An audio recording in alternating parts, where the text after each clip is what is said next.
Nossa reflexão de hoje é a consciência humana. Para que se preocupar com limites entre realidade, sonho e ilusão, se todos são criados da mesma forma em nosso cérebro?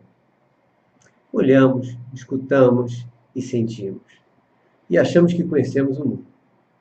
Na frente dos nossos olhos, de frente dos nossos ouvidos, em volta do nosso corpo, existe toda uma realidade real impossível de ser captada por nós.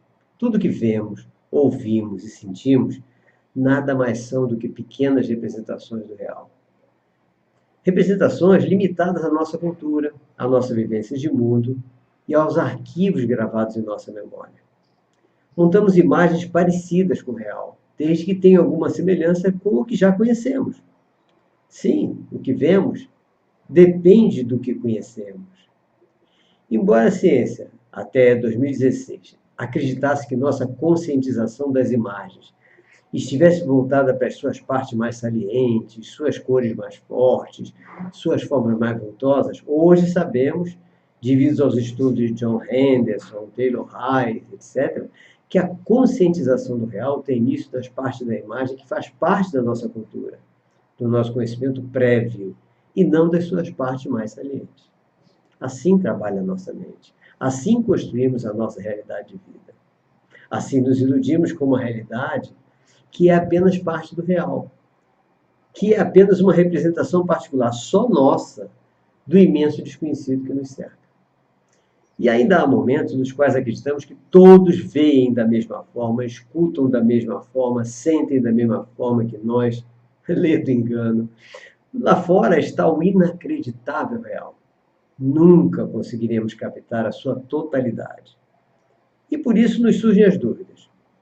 O real existe mesmo? E se nada, nem o captado por nós existir de verdade? E se tudo for apenas uma programação em nossas intrincadas redes neurais? Podemos apenas acreditar ou duvidar, mas ainda é impossível constatar. Revendo Matrix, alimentamos as dúvidas e construímos inquietações. O real, se existir, pode ter forma física, pode ter energia em forma de som, pode ter calor, pode ter umidade, seja qual for a sua realidade. Mas só tomaremos consciência da parte que está programada em nossas redes para ser captada pelos nossos sensores e entendida pelo nosso cérebro. Mais que isso, nunca saberemos. Mas nos construíram com uma energia impulsionadora muito forte, criadora da curiosidade, do questionamento, do desejo.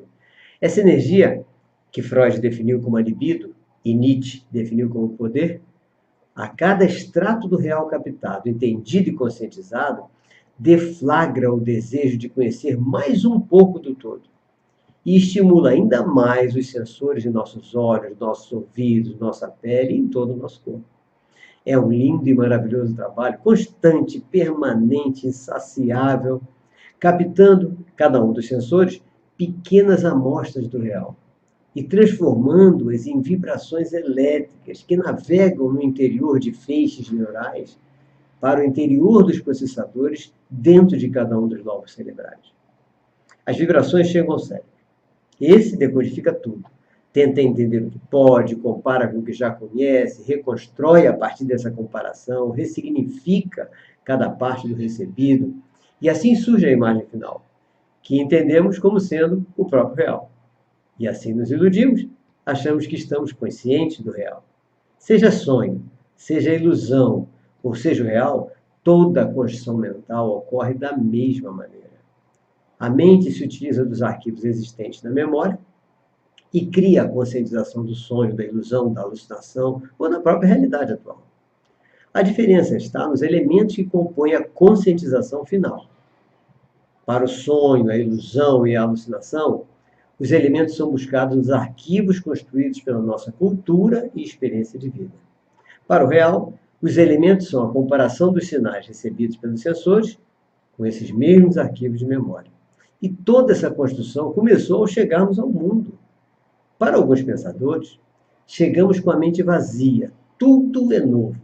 Para outros, nascemos com uma memória original. Alguma coisa da cultura de nossos antepassados já vem escrita em nossa mente.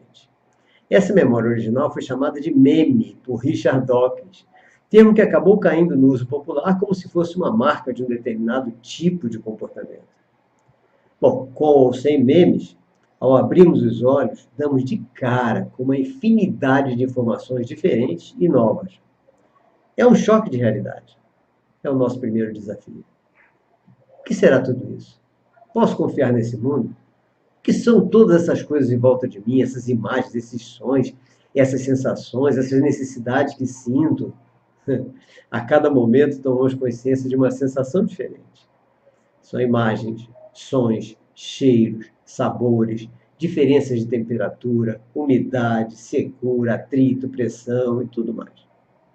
Ao mesmo tempo, percebemos outras, também que parecem vir do pensamento, da imaginação ou de ilusão, como se estivéssemos em um sonho, embora acordado. É o que nos traz curiosidade, medo, tristeza, raiva, satisfação, insatisfação, prazer, dor, ansiedade, angústia, alegria, entusiasmo, inquietação e outras que nem sabemos definir. Mas captamos, processamos, tomamos consciência de cada uma dessas sensações e vamos criando e ampliando a nossa base de dados. Juntamos com o que pode ter vindo já gravado em nossos memes e assim começamos a construir o nosso eu interior. Tudo é registrado na nossa memória, ampliando a nossa cultura pessoal, definindo a nossa maneira pessoal de entendimento de mundo. Estamos realizando a nossa autoprogramação. Sim, desde o dia em que nascemos, já estamos nos programando. E assim fazemos por toda a nossa vida. E assim aprendemos desde cedo a criar nossos próprios algoritmos. E assim criamos nossa consciência, nossas diferentes percepções, pensamentos, lembranças, sentimentos e emoções. Consciência que assume, em alguns momentos, características coletivas, e em outros, individuais e únicas. Tudo ainda muito misterioso, provocando elucubrações científicas e filosóficas as mais diversas.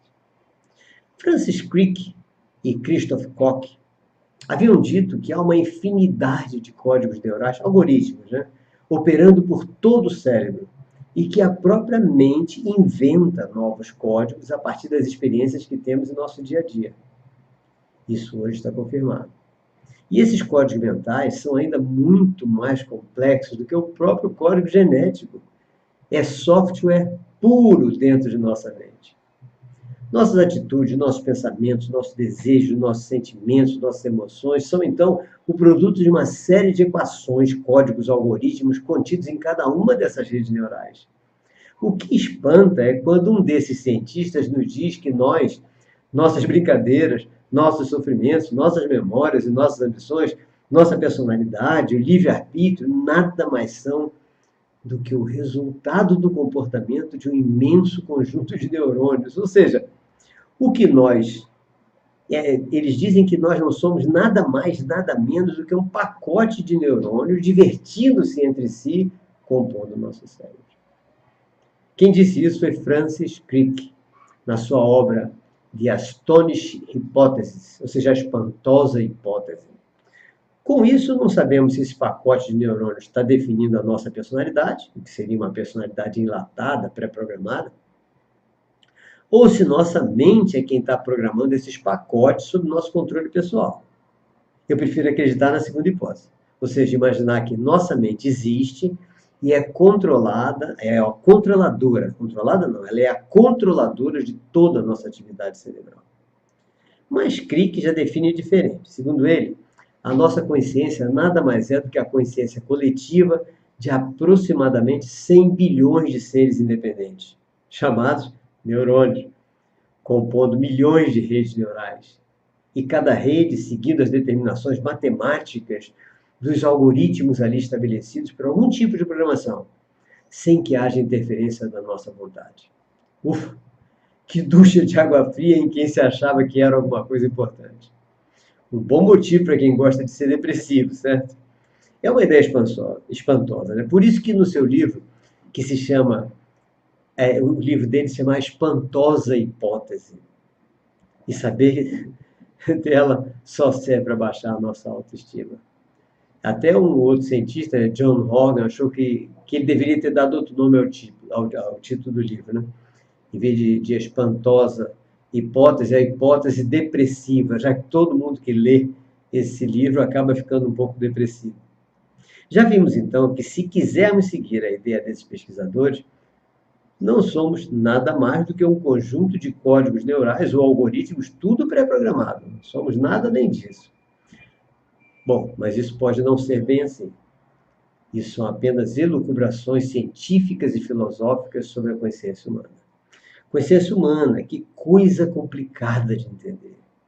Como bem disse o filósofo australiano David John Chalmers, especialista em filosofia da mente. Ele diz o seguinte: o duro problema da consciência é como os objetos físicos podem gerar os estados mentais subjetivos característicos do processo consciente. Como? Não sabemos. Mas é certamente a partir desse contato que se dá a conscientização subjetiva do objeto observado. O que deve ser muito difícil para os primeiros objetos, sem qualquer referência anterior, quando a gente nasce, né? Logicamente, não estamos levando em consideração, em momento algum, as hipóteses religiosas. Mesmo porque, para as religiões, não há qualquer dúvida sobre a consciência humana. Para todas as religiões, Deus criou o homem, soprou sua capacidade de se conscientizar e pronto. Essa é uma das vantagens do raciocínio religioso. Como as soluções estão todas em Deus, não há sentido em perdermos dias e noites nessa busca científica. E, naturalmente, acaba sobrando tempo para cerveja. E por falar nisso, eu vou tomar a minha.